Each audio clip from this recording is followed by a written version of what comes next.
Hi everyone, welcome to Knowledge of Law. In this video, we talk about POCSO Act 2012 and with the Amendment 2019. Guys, अगर हम POCSO Act की बात करें, section 1 से लेकर section 22 तक हमने डिस्कस किया है ईच एंड एवरी वीडियो में 1 by 1। जहां तक हमने चैप्टर 1, 2, 3, 4 किए हैं, अब हमारा जो चैप्टर है चैप्टर 5 कंटिन्यू हो रहा है। गाइज, इसी में हम चैप्टर 5 का सेक्शन 23 बात कर रहे हैं, जो किस चीज़ के ऊपर बेस है, प्रोसीजर फॉर मीडिया का क्या प्रोसीजर होगा हमारे पॉक्सो एक्ट में। गाइज, अब बात करते हैं सबसेक्शन 1 की। इसमें क्या बताया गया है, कोई भी person, no person shall make any report और present comment on any child.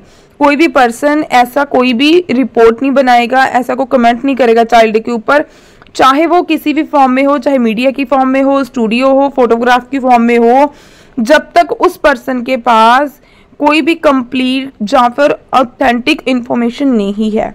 इसमें ये है कि अगर आपके पास कोई भी कंप्लीट इंफॉर्मेशन या फिर आपके पास ऑथेंटिक इंफॉर्मेशन है, तब भी आप उसकी जो आइडेंटिफिकेशन है गाइस वो डिस्क्लोज नहीं बच्चे की कर सकते। इससे क्या होगा कि उसकी जो रेपुटेशन है वो गाइस सेफ रह सके, उसका कोई भी इन्फ्रिंजमेंट या प्राइवेसी को सेफ रखा जा सके, उसकी रेपुटेशन को गाइस कोई भी ठेस ना हो। अगर हम सबसेक्शन 2 की बात करें, no reports in any media shall disclose school, neighbour और any other particular which may lead to disclosure of identity of the child. ये देखिए गाइस, यहाँ पर इन लोगों ने क्या बताया गया है, इस पर कोई भी मीडिया जो है इसके ऊपर कोई रिपोर्ट नहीं करेगा। शैल डिस्क्लोज क्या नहीं करेगा, उसका स्कूल, किस स्कूल में बच्चा पढ़ रहा है, स्कूल का नेम डिस्क्लोज नहीं किया जाएगा, उसके नियर अबाउट कौन से नेबरहुड हैं, कौन से पड़ोसी हैं, ये भी डिस्क्लोज नहीं किया जाएगा। और एनी अदर पर्टिकुलर्स, और जो भी उस बच्चे के साथ रिलेटेड चीज़ें हैं उसे भी डिस्क्लोज नहीं किया जाएगा। उस बच्चे की आइडेंटिटी की बात करें तो उसकी आइडेंटिटी को भी डिस्क्लोज बिल्कुल भी नहीं किया जाएगा।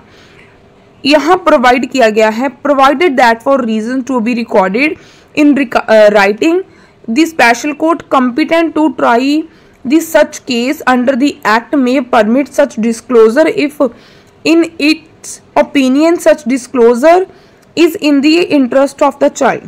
यहाँ पर गाइस, यहाँ पर ये बताया गया है, ये इसमें एक बात कर सकते हैं कि एक बताया गया है कि जो प्रोवाइड किया गया है, provided that for reason to be recorded in writing, अगर राइटिंग में कुछ ऐसा रिकॉर्ड किया गया है एक स्पेशल कोर्ट के द्वारा, कंपिटेंट टू ट्राई, जो कंपिटेंट कोर्ट है वो ट्राई कर रही है इस केस को, इस एक्ट के अंडर में भी परमिट टू सच डिस्क्लोजर, कुछ चीज़ों को ही खुलासा किया जाएगा, कुछ चीज़ों को ही डिस्क्लोज किया जाएगा जो बच्चे की वेलफेयर के लिए, जो बच्चे के बेनिफिट के लिए होगा, उन्हीं चीज़ों को डिस्क्लोज किया जाएगा।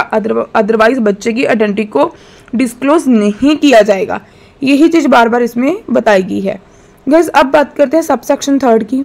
The publisher or owner of the media or studio photograph facility shall be jointly severally liable for the act and omission of this employee। Guys, ये देखिए किसकी बात की गई है, अगर कोई पर्सन या उसका एम्प्लॉय ऐसी कोई omission मीन्स, ये मान लो, ये हम एग्जाम्पल बताते हैं, ये देखो क्या लिखा है, दी पब्लिशर और owner of the media studio photograph, किसी भी मीडिया का कोई भी ऑनर है, पब्लिशर है, जहाँ उनका कोई एम्प्लॉई है, ठीक है, किसका, मीडिया का, स्टूडियो का, फोटोग्राफ का, अगर उनसे कोई भी जाने में, मान लो यहाँ पर क्या बोला गया है कि बच्चे की जो भी आइडेंटिटी है उसे डिस्क्लोज नहीं करना। मान लो किसी का भी कोई जो पब्लिशर्स है उसके किसी एम्प्लॉई ने बच्चे की आइडेंटिटी को, जा उसको वो कहाँ पर रहता है, उसका रेसिडेंशियल एरिया डिस्क्लोज कर दिया, उसका स्कूल का नाम डिस्क्लोज कर दिया, तो इसके लिए क्या है, ज्वाइंटली या फिर सेवरली, दोनों ही, पब्लिशर भी, ऑनर भी और उनका जो एम्प्लॉय होगा वो भी क्या होंगे, ज्वाइंटली या फिर सेवरली लाइबल होंगे पनिशमेंट के लिए। ओमिशन का मीनिंग ये होता है कि किसी भी एक्ट को जो इलीगल एक्ट करना, मान लो आप बाउंड हो ये चीज़ करने के लिए कि आपको बच्चे की जो आइडेंटिटी है वो डिस्क्लोज नहीं करनी, बट आपके एम्प्लॉय जो हैं उनसे मान लो बाय मिस्टेक होगी, तो उसके लिए क्या है गाइस, ये डिपेंड करता है केस के सर्कमस्टांसेस के ऊपर कि ज्वाइंटली होगी जो पनिशमेंट या फिर सेवरली होगी। ये देखा जाएगा। अब बात करते हैं नेक्स्ट सबसेक्शन की, subsection 4। Any person who contravenes the provision of subsection 1 और subsection 2 shall be liable to be punished with imprisonment of with description for a period which shall not be less than 6 month.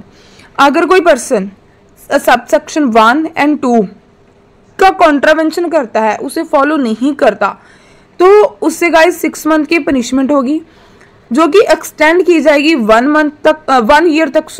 6 month की punishment होगी but which में extend to 1 year, means वो जो punishment है वो आपकी extend हो सकती है 1 ईयर तक, एंड विद फाइन भी हो सकता है। और गाइस यहाँ पे और वर्ड लिखा है, मैंने एंड बोल दिया, और विद इसके साथ आपको फाइन भी हो सकता है, और विद फाइन और विद पनिशमेंट, ये आपको दोनों भी हो सकते हैं। ये था हमारा सेक्शन 23 ऑफ पॉक्सो एक्ट। अगर आपको हमारा वीडियो अच्छा लगे, हमारे एफर्ट्स अच्छे लगते हैं, प्लीज़ वीडियोस को लाइक कीजिए, शेयर कीजिए, अपने फ्रेंड्स के साथ वीडियोस को शेयर कीजिए, उनकी भी हेल्प हो सके।